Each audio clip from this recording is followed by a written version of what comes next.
नजर मेरी बाबा कणक गांदा है।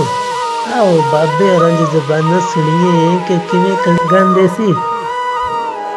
पुत आ तेनू अपनी कहानी मैं सुनावां, किवें असीं सारे कट्ठे सी अपनी जबानी मैं सुनावां।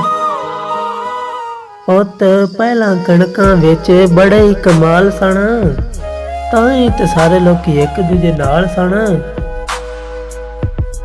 पुत पता है तेनू असी कणक दा आगाज किंज करदे सी। शेख जदों डागा लांदा सारे बिस्मिल्ला पढ़दे सी। पुत कणकां दे ध्याड़े असी बड़े सोहणे गुजारदे सी। चाचियां मामियां सारियां नूं वंगारदे सी। वाडी तो गाई तੀਕਰ सारे कट्ठे रहिंदे सी। कट्ठे हो के एक दूजे दा दुख सुख वंड लैंदे सी। कणकां दे असीं जदों पोटे इकट्ठे करदे सी, विसाख जेठ दी निम्मी निम्मी लौ विच सड़दे सी ते सारा सारा दिन कणक ते टग्गे चलांदे सी, तां जाके 4 दाणे हत्थ विच आंदे सी। कदे भी थोड़ी कणक वेख के रोंदे ना मरदे सी। ओ जिन्ना भी रब वालों मिलना शुकर दा कलमा पढ़दे सी। पहला लोकी कणक दे सिर ते किस्मत जमांदे सन। कणक दे सदके ही धीआं पुत्तां नूं विआंदे ते पढ़ांदे सन।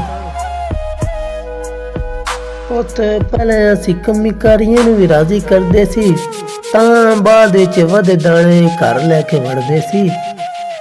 ते अज ते हर शै जदीद हो गई है, दिलां विच भी पुत नफरत शदीद हो गई है। कौन दस इत्थे अज वंगारा पांदा है। ओए जे कोई मर जाए तां दूजे दे घर जांदा है। कौन दस इत्थे अज कमी कारियां नूं राजी करदा है। जिन्नू वेखो हर कोई मर गए हर गन करदा है। कौन दस मैनू अज इत्थे शुकर दा कलमा पढ़दा है। हर बशरी मरू मरू दा विरद पिया करदा है।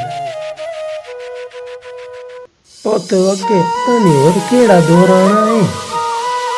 लोकां दे दिलां विच होर किन्ना ज़हर वधाना है। ते सुनिया है मुजाहिद भी कणक गा रहा है। सारियां नूं इकट्ठा कर लै, बाबा तेरा तेनू अरज पा रहा है।